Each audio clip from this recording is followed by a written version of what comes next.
À la Saint-Valentin, place à la passion. Bienvenue à ce 4e cours de cuisine de la saison 2024-2025. Un cours de cuisine du 4 février 2025 passionné et passionnant.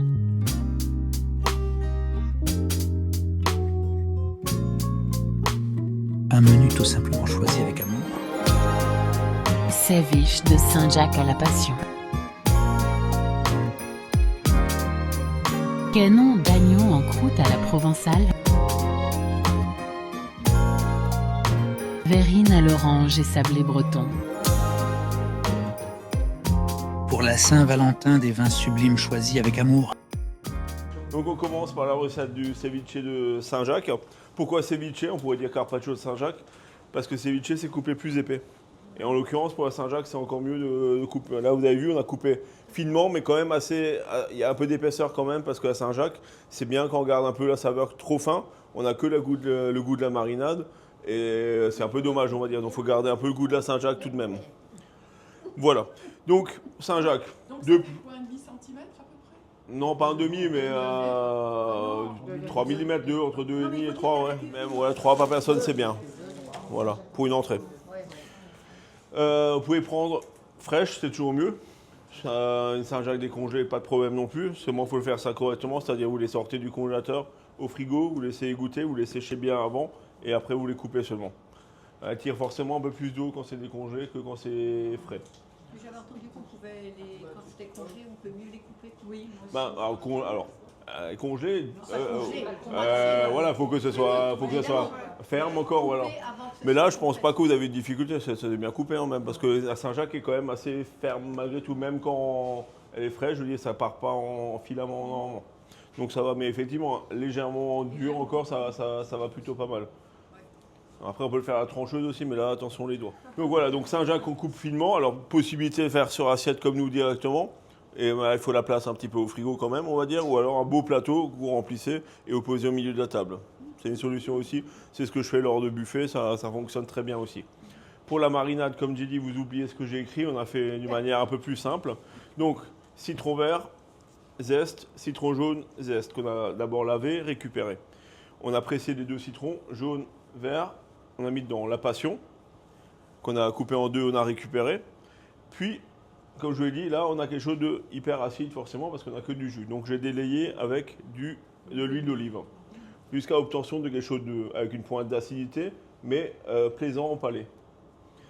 On a mis les herbes. Là, en l'occurrence, on a mis de la ciboulette. On aurait pu mettre un petit peu de coriandre, de l'aneth.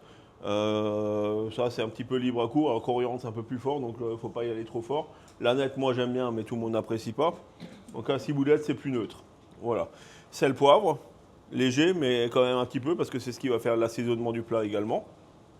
Et on laisse mariner ça au frigo. Vous pouvez facilement 1 heure, 2 heures, ou même le lendemain, c'est pas un problème. On peut préparer la marinade à l'avance. C'est vraiment pas un souci, elle ne tournera pas. De cette marinade-là, j'en ai récupéré une partie où j'ai rajouté juste la moutarde. C'est ici. Pourquoi la moutarde? Parce qu'avec les germes, que vous prenez des germes de betterave, des feuilles de chiso, des germes de tournesol comme on a pris là, la moutarde se marie toujours bien avec tout ce qui est herbe et ça relève encore une fois. Alors vous avez vu, j'ai simplement trempé dedans, donc c'est pas une marinade comme une salade où voilà. C'est juste pour apporter un petit goût supplémentaire encore. Donc en gros, comme je vous l'ai dit sur la recette, j'ai marqué entre 15 et 20 minutes pour la marinade. Ça c'est le minimum. Le maximum c'est 1 heure. C'est vraiment, on va dire, idéalement c'est entre une demi-heure et 40 minutes. Ça c'est vraiment le bon timing. Parce que plus vous laissez mariner, plus la marinade va prendre le dessus et vous allez percevoir moins le goût du poisson ou de la Saint-Jacques. Voilà, logique. Il n'y a pas vraiment de difficulté. Il faut de la Saint-Jacques fraîche. Il faut bien vérifier l'acidité de la marinade. Et à partir de là, vous avez quelque chose qui est plutôt réussi, qui fonctionne très bien en entrée, qu'il fasse froid ou bon, après en été, c'est toujours un peu plus sympa. Alors ceux qui n'aiment pas le côté croquant de la passion, au pire, on aurait pu le passer au tamis ou à la passoire juste avant. Moi, personnellement, je trouve que ça apporte vraiment un plus encore. Maintenant, à vous de me dire après si ça convient ou pas.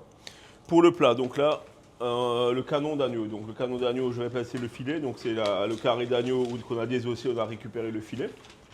Le filet, à l'huile d'olive. Je l'ai fait revenir rapidement pour avoir juste une coloration. J'ai mis à refroidir au frigo. À côté de ça, on a pris les échalotes, l'ail qu'on a déjà dégermé, haché au robot. Je l'ai fait suer également, alors soit au beurre, soit à l'huile. Moi, je l'ai fait à l'huile d'olive également ce soir. Une fois que je les ai fait suer, j'ai pris les champignons qu'on a préalablement épluchés et coupés le pied, qu'on a hachés également en robot, en duxelles, vraiment assez finement. Et j'ai fait cuire avec un peu de sel poivre, vraiment pour que vraiment toute l'humidité s'échappe. À côté de ça, les tomates séchées, on les a coupées en petits cubes. On a coupé les olives en 4, je crois, si je ne me trompe pas. Oui. Et j'ai récupéré du poivron qu'on a coupé en petites brunoises également. Les poivrons, je les ai fait revenir à l'huile d'olive également pour donner une première cuisson. Et tous les 3 éléments, olives, tomates séchées, poivrons, j'ai incorporé à la masse de champignons une fois que ça a bien réduit, qu'il n'y ait plus d'humidité, que l'eau a été rejetée et cuite. Là, pareil, on prend une cuillère, on goûte pour voir s'il y a assez de sel, poivre. L'olive, il faut savoir que ça apporte un petit peu de puissance. La tomate séchée aussi, donc ça n'a pas besoin de trop saler au départ. Ça, c'est important aussi de bien faire attention à tout ce qu'on incorpore, parce que des fois, il y a des produits qui sont plus salés que d'autres. Donc ça évite. Donc là, après, on a la masse, on la fait refroidir idéalement. C'est bien presque de le préparer la veille, le mettre au frigo pour que tout soit bien froid, parce que ça évite que la pâte elle prenne la température et on va dire ça tient mieux, on va dire. Voilà. Pâte feuilletée. Idéalement les rectangles, ou alors vous en achetez un pâton et vous l'étalez, ça a un peu d'importance. C'est un peu meilleure qualité quand même quand on prend une bonne pâte du boulanger. On l'étale, on met un lit de farce, nos filets dessus, on recouvre de nouveau. Alors comme je le disais, ça va de mettre une grosse couche. Alors on a toujours envie d'être généreux, mais au fait, plus vous allez en mettre, plus ça va être compliqué à couper après. Donc vaut mieux garder l'excédent et en mettre un petit peu au fond de l'assiette et poser le feuilletage dessus que d'avoir tout en morceaux après. Tu peux couper avec un couteau électrique, moi, mais tu verras, ça se coupe plutôt pas trop mal. Ça fonctionne plutôt pas mal. Donc après, on le referme. On met des décos comme vous l'avez vu avec la pâte feuilletée ou alors à la cuillère ou peu importe tout ce qui existe aujourd'hui. On va dire ça, c'est libre cours à l'imagination de chacun. Et j'ai vu que vous avez assuré. Dorure au jaune d'œuf. Alors dorure jaune d'œuf, on peut mettre un petit peu d'eau avec, on peut délier avec du lait. Moi j'ai mis un peu d'huile.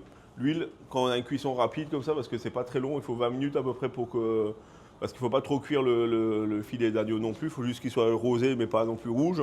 Donc 20 minutes, normalement on est bien à 180, 190 degrés maximum. Et on vérifie juste bien, on va dire une belle coloration. Et normalement 20 minutes c'est bon. Je coupe et je laisse encore 10 minutes à éteindre le four dedans et comme ça repose un petit peu. J'ai fait également, ça c'est pas sur la recette, ça vous n'avez pas de chance. Ça c'est invention à Cédric, c'est des fonds que j'avais à la maison. Donc là j'ai fait un mélange de 3 fonds. Fond de veau, fond de bœuf et fond de porc. Bien réduit et poivré, donc ça a pas mal de corps. Donc on va juste en mettre une petite lichette au fond pour apporter un petit goût de peps encore au fond. Voilà. Après on peut très bien accompagner également d'une sauce crème, c'est-à-dire on prend un peu un fond de veau, on délie avec de la crème et on peut rajouter quelques champignons encore dedans. Enfin voilà, ça c'est pareil, on peut chercher un petit peu. Mais c'est pas une obligation la sauce. Là c'est vraiment donné pour donner un petit peu de peps encore au fond, on n'en met pas beaucoup, mais ça se marie toujours bien. Une fois que le feuilleté il est cuit, comme dit je laisse 10 minutes en stand-by encore dedans pour que la viande se détende un petit peu. Ensuite, simplement une planche et vous coupez soit au couteau électrique, soit un bon couteau. Il faut un bon couteau quand même, voilà, quelque chose de fin et qui coupe bien. Et à l'aide d'une spatule, on le met sur l'assiette tout simplement. Là, on peut accompagner d'une salade verte aussi, par exemple, ça fonctionne bien. Là, il n'y a pas vraiment de difficulté. Le carré d'agneau se trouve quasiment partout, alors il vaut mieux le commander quand même, on va dire, mais il n'y a pas plus de difficulté que ça. Après, il nous reste le dessert. Donc là, on a fait une crème pâtissière. Donc crème pâtissière, on a pris les jaunes d'œufs qu'on a blanchis. On a fait chauffer le lait dans la casserole, une ébullition. On l'a transvasé dans les œufs blanchis. On a remis ça à chauffer doucement, n'est-ce pas? Très doucement, à la cuillère, parce que c'est tout au début. Donc le temps que le poêle y chauffe, donc jusqu'à que ça commence à épaissir. Quand ça commence à épaissir, j'ai rajouté des feuilles de gélatine qu'on a préalablement trempées. C'est important de toujours bien les faire tremper. Et la fleur d'oranger également. Une fois qu'on a ça, on l'a mis au frais. Bon là, ça fait déjà un moment quand même. Donc maintenant, ça va. Je pense qu'elle est bientôt froid. On l'a mis carrément au congélateur parce que mine de rien, les masses comme ça prend du temps à refroidir. À côté de ça, on a pris la crème qu'on a fouettée. Donc je remettrai un petit dernier coup de fouet au dernier moment pour bien la raffermir. On va mélanger les deux. On va mettre ça au milieu dans une verrine. Puis on va mettre les oranges on peut me les sortir si vous voulez, qui sont au frigo. Donc là, pour les oranges, on les a épluchées à vif. C'est comme ça qu'on l'appelle. On a retiré le blanc, j'ai oublié le nom maintenant. Là, pardon ? Qui est ta mère? Oui, qui est amère. Et on a coupé ça, les zestes, vraiment en fines lamelles. Les zestes, on les a fait cuire dans un sirop, donc on va dire 25 centilitres d'eau avec 3 cuillères à soupe de sucre. Et j'ai fait cuire jusqu'à quasiment qu'il y ait absorption totale du sirop. Donc elles ont légèrement caramélisé avec. Les suprêmes, on les a coupés en petits morceaux. Et on a mélangé l'ensemble avec de la menthe hachée également. Ça, on le mettra dessus. Donc ça, là, on aura une espèce de verrine, on va dire blanche en dessous, mousseuse, avec le croquant et les fruits. Et on a notre petit sablé qui va apporter la touche sucrée et croquante encore dessus, qui se marie très bien. Donc là, je répète, on a pris jaune d'œuf, sucre qu'on a blanchi. On a incorporé le beurre pommade, doucement. À partir de là, on y va à la main. Farine tamisée, levure et un petit peu de fleur de sel. On a mélangé, on l'a bien amalgamé, pas sans y aller trop fort non plus, il ne faut pas que ça devienne une pâte non plus trop compacte. On l'a fait prendre un petit peu au dur. À la maison, vous avez un peu le temps, si vous mettez 1 heure, c'est pas très grave. On avait moins le temps, on avait fait 10 minutes pour qu'elle reprenne, le beurre reprend assez vite. On l'a étalé en deux papiers sulfurisés assez finement, on va dire quoi, 3 mm à peu près. Et au four, 15 minutes à 180 degrés, on a obtenu une pâte cuite à l'aide d'une emporte-pièce. On l'a découpé à chaud. Voilà. Bien filmé, à température, on va dire sans humidité bien sûr, ou dans une boîte. Ça se garde comme des bredelles de Noël, c'est pas trop un problème. Voilà. Propose d'aller à l'apéritif.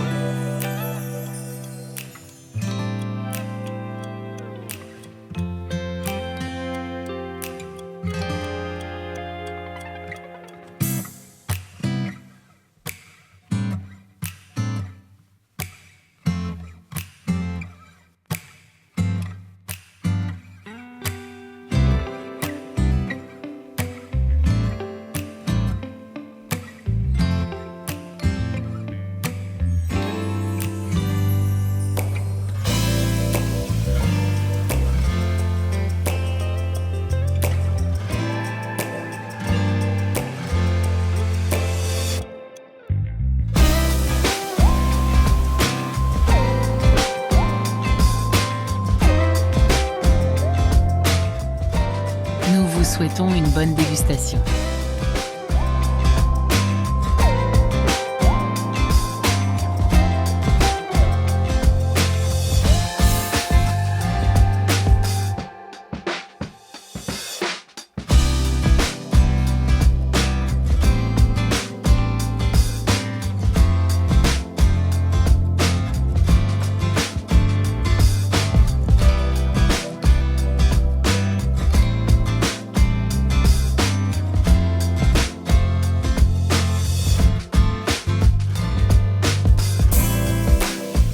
À bientôt, si vous le voulez bien, pour un prochain cours de cuisine plein de belles et nouvelles surprises gustatives.